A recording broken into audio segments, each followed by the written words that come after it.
మీరు direct LinkedIn లోకి వెళ్ళిపోయి నేను అప్లై బటన్ కొట్టేస్తాను మొత్తం అయిపోతుంది జరగవు. ప్రతి వాళ్ళు నా దగ్గరకు వచ్చి అడుగుతాను ఫ్రీలాన్సింగ్ వర్క్ చేస్తా ఫ్రీలాన్సింగ్ ఇవి నేను ఇప్పుడు ఇస్తాను. ఇప్పుడు పబ్లిక్ ఇప్పుడు ఇమ్మంటే స్వరూప్ దగ్గరికి ఇచ్చేస్తాను, తీసుకోండి. 40 నుంచి 50,000 అయితే పక్క మీరు ఎండ్ చేసుకోవచ్చు.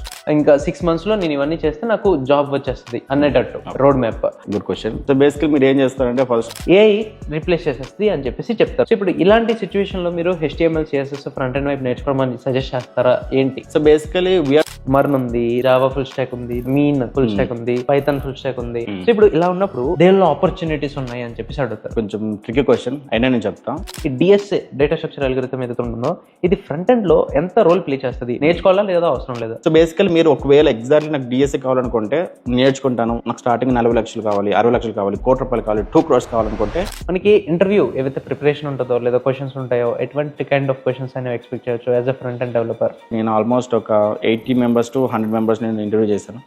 ఎక్కువ ఇంటర్వ్యూ చేసినప్పుడు నేను తెలిసింది ఏంటంటే